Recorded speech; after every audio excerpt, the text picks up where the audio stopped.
మీరు మీ అభిమాన shows and serials TV కన్నా ముందు ఈటీవీ విన్ యాప్ లో చూడండి. Download and subscribe to ETV win app. 99 రూపాయలు మాత్రమే.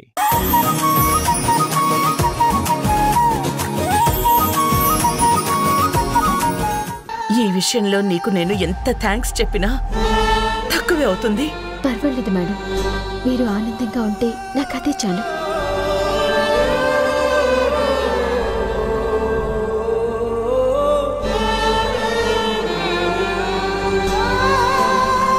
రాధా, కేక్ కట్ చేద్దామా?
చుక్కలన్నీ ముగ్గులై పక్కుమన్న ముంగిలి కళ్ళ ముందు కదిలి చూపించే మంచి మజిలి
చుక్కలన్నీ ముగ్గులై పక్కుమన్న ముంగిలి కళ్ళ ముందు కదిలి చూపించే మంచి మజిలి ప్రతి పూట పూల బాటగా సుమ స్వాగతాలు పాడగా స్వప్న సీమ చూద్దాం జత జైత్ర యాత్ర చేద్దాం లా లా లా లా లా లా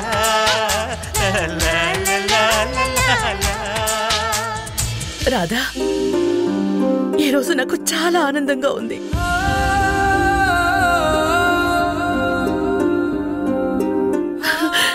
మనసంతా గాల్లో తేలుతున్నట్టు ఎంతో హాయిగా ఉంది. దీనంతటికీ కారణం నువ్వే.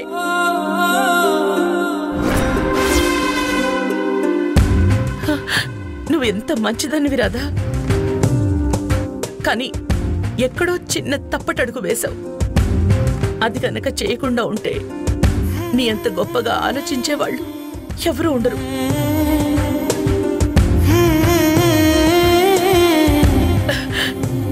Anyhow, once again thank you.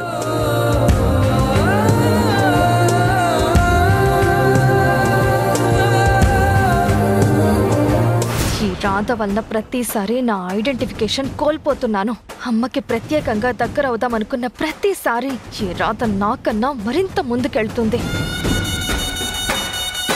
నలుగురు ముసలోళ్ళు, నలుగురు ముతక వాళ్లను తెచ్చి అసహించుకునే అమ్మే మెచ్చుకునేలా చేసుకుంది.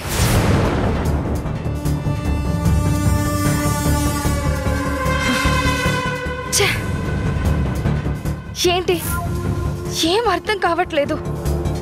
రాత్రి రాధిచ్చిన సర్ప్రైజ్ ని నా అకౌంట్లో వేసుకుని అమ్మ దగ్గర మంచి పేరు కొట్టేశాను అని అనుకునే లోపే ఈ రాధ చిన్నప్పటి గురువులు, చిన్నప్పటి స్నేహితులు అంటూ అటెన్షన్ మొత్తం తన వైపుకి తిప్పేసుకుంది.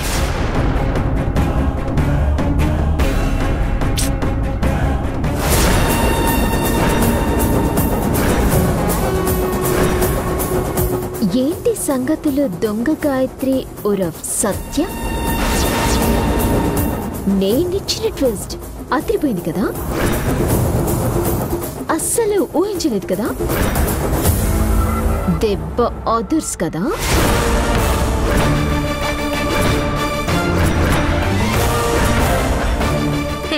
నలుగురు ముసలోళ్ళని తీసుకొచ్చి అమ్మను సంతోషపెట్టినంత మాత్రాన అమ్మ నీకు మళ్ళీ దగ్గరవుతుంది అనుకుంటున్నావా?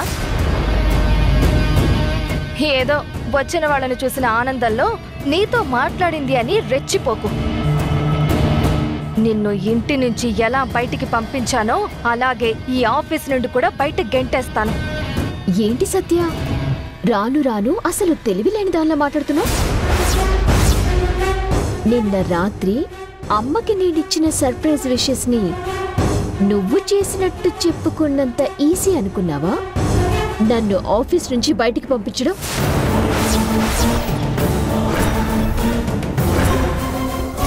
ఓహో, ఈ విషయం నాకెలా తెలిసింది అని ఆశ్చర్యపోతున్నావా? నువ్వు నన్ను చూడగలిగినప్పుడు నేను నిన్ను చూడలేనా? చూసి అర్థం చేసుకోలేనా? చెప్పు. ఓహో, అంతా తెలిసిపోయిందన్నమాట. చూడు, ఈ కుటుంబంలో నీ స్థానాన్నే కాదు, రాత్రి నువ్విచ్చిన సర్ప్రైజ్ ని కూడా నా దానిలాగా మార్చుకున్నాను. నేను అదే చెప్తున్నాను సత్య, నీది కాని దానికోసం నువ్వు ఎప్పుడూ ఆరాటపడుతున్నావు. నీది నీకంటూ నీ జీవితంలో ఏదీ లేదు, ఉండదు. ఈ రోజు ఇచ్చిన ట్విస్ట్ ని నువ్వు ఎలా ఊహించలేదో అలాగే ఏదో ఒక రోజు నువ్వు గాయత్రివి కాదు అన్న నిజాన్ని బయట పెడతాను. ఆ రోజు ఇంతకంటే ఎక్కువగా షాక్ అవుతావు. అది నీ వల్ల కాదు రాధా. అనవసరంగా నాతో ఛాలెంజ్లు చేయకు. ఈ గవర్నమెంట్ ప్రాజెక్ట్ అయ్యేంత వరకే నీకిక్కడ బ్రతుకు. తర్వాత నీ పరిస్థితి ఏంటో ముందు నువ్వు ఆలోచించుకో. నా జీవితం చాలా బాగుంటుంది సత్య, ఎందుకంటే నేను ఎవ్వరిని మోసం చేయలేదు కాబట్టి. నేను దేనికి భయపడాల్సిన పని లేదు. కానీ నువ్వలా కాదు, తప్పుడు స్థానంలో ఉన్నావు కాబట్టి ఎప్పుడు ఏం జరుగుతుందో, ఎప్పుడు నీ బండారం బయటపడుతుందో అని అనుక్షణం భయపడుతూ బతకాల్సి ఉంటుంది. ఏంటి రాదా, నీ గురించి ఎక్కడని వెతకను? భోజనం చెయ్యాలి కదా, నువ్వు లేకుండా నేను ఎప్పుడైనా తిన్నానా చెప్పు? నువ్వు చూస్తేనేమో ఈ అనవసరమైన వస్తువుల దగ్గర మాట్లాడుతున్నావు. పద వెళ్దాం. మనోహర్, నేను అనవసరమైన వస్తువునేంటి అంటే నీ కంటికి నేను మనిషిలా కూడా కనిపించట్లేదా? ఓహో sorry Satya, I'm really sorry. చా, నిన్ను వస్తువుతో పోల్చాను. అది అనవసరమైన వస్తువు అయినా దేనికన్నా పనికొస్తుంది. నువ్వు అలా కూడా కాదు కదా. నువ్వంతకన్నా వేస్ట్ లే ఇదంతా. రాదా, పద వెళ్దాం రా.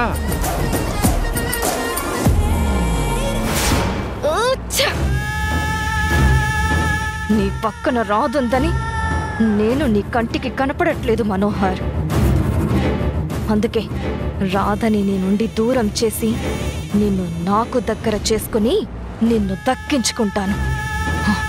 అప్పుడు తెలుస్తుంది ఎవరు అవసరమో ఎవరు అనవసరమో.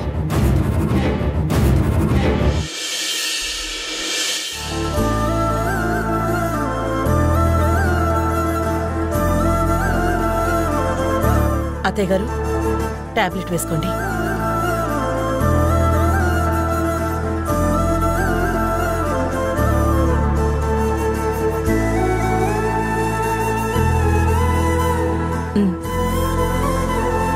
అత్తయ్య గారు,